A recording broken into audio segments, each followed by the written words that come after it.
Hey everyone, and welcome back to the channel. Today, we're diving into one of the most profound and central questions in Christianity: is Jesus truly God? This isn't just a theological puzzle, it's a question that shapes the very core of Christian faith and has been debated for centuries. So, whether you're a lifelong believer, a curious skeptic, or just someone interested in understanding different worldviews, let's explore this together. First off, let's look at the most direct evidence: is Jesus ever actually called God in the Bible? The answer is a clear yes. Take the opening of the Gospel of John.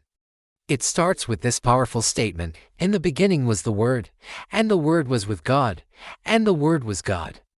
A few verses later, John clarifies who this Word is: "The Word became flesh and made his dwelling among us." This is a direct identification of Jesus with God. Then you have Thomas, one of Jesus' own disciples. After the resurrection, when he finally sees the risen Christ, he exclaims, "My Lord and my God." Jesus doesn't correct him. Instead, he affirms his faith. We also see this in the letters of the apostles. The author of Hebrews, quoting the Old Testament, applies a passage about God directly to Jesus, saying, "But about the Son he says, 'Your throne, O God, will last forever and ever.'" And in Titus, Paul refers to Jesus as our great God and Savior, Jesus Christ. These are just a few examples, but they show that the earliest Christians weren't shy about using the title God for Jesus. But it's not just about titles. The Bible also describes Jesus as possessing attributes that belong only to God.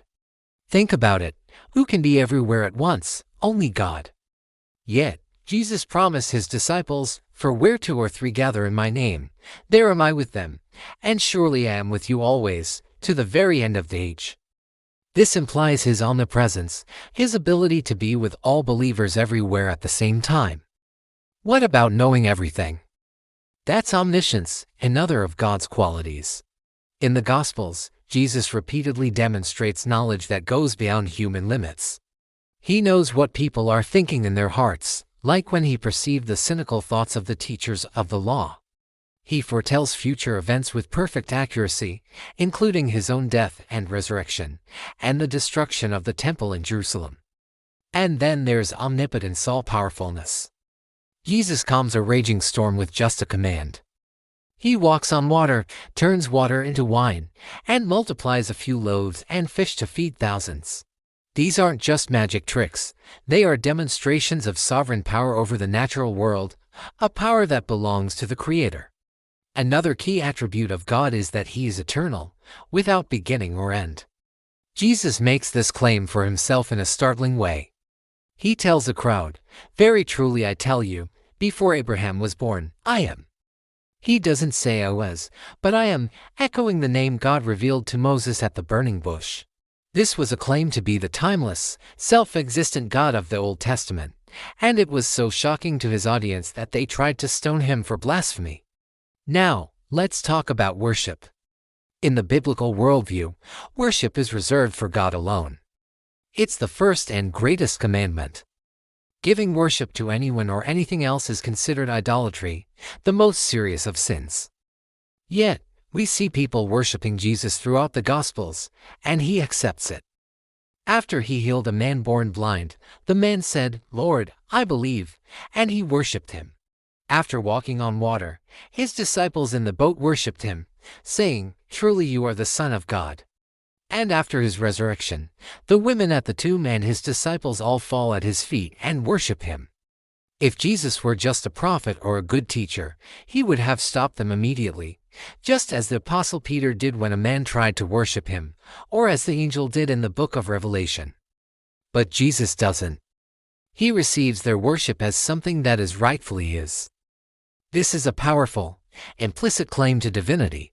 The act of worship is the ultimate acknowledgement of who someone is, and in the case of Jesus, it was an acknowledgement of his divine nature. Even the angels are commanded to worship him. Hebrews chapter 1 says, "Let all God's angels worship him." This elevates Jesus to a status far above any created being. Beyond attributes and worship, Jesus' actions and authority put him on the same level as God. One of the most significant examples is his claim to forgive sins. When a paralyzed man was lowered through a roof to see him, Jesus didn't just heal him physically. The first thing he said was, "Son, your sins are forgiven." The religious leaders who were there were outraged. They thought to themselves, "Who can forgive sins but God alone?" And they were right about that principle. Forgiving sin is a divine prerogative because sin is ultimately an offense against God. But Jesus knew their thoughts and proved his authority.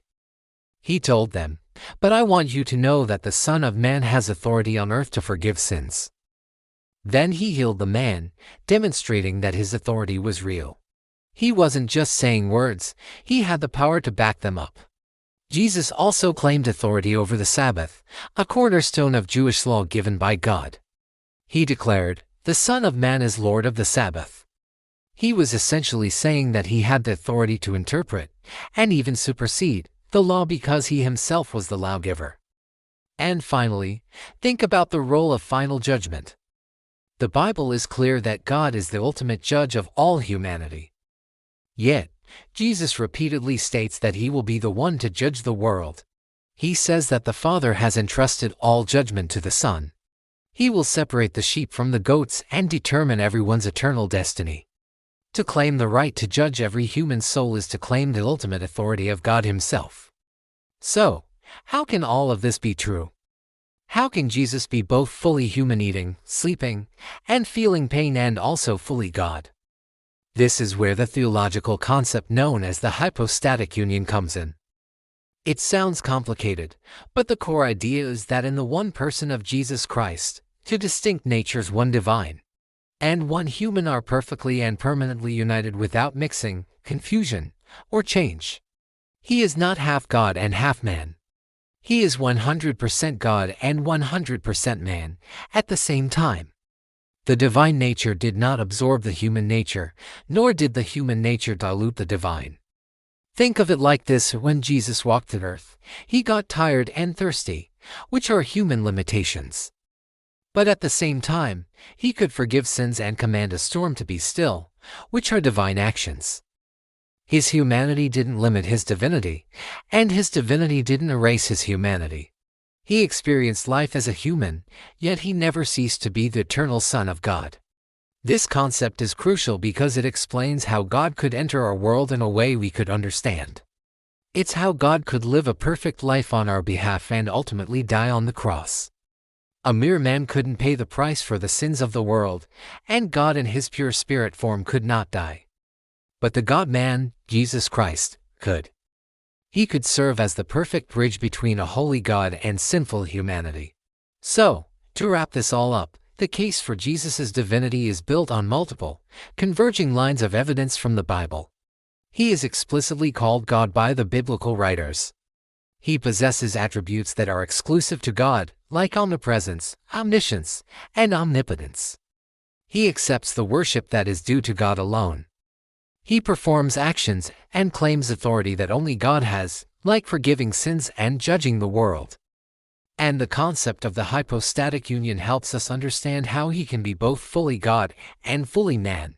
For Christians, this isn't just an abstract doctrine. It's the foundation of their hope. If Jesus is God, then his death on the cross has infinite value, enough to atone for all sin. If he is God, then his resurrection is the ultimate victory over death, guaranteeing future life for all who believe in him. It means that in Jesus, we see the very character and love of God made visible. It means God didn't just send a messenger, he came himself. Thank you so much for joining me to explore this incredible topic. I know it's a lot to take in, but it's a question worth wrestling with. What are your thoughts on this? Let me know in the comments below. I'd love to hear from you. If you found this video helpful, please give it a thumbs up and consider subscribing for more content like this. Thanks for watching, and I'll see you in the next one.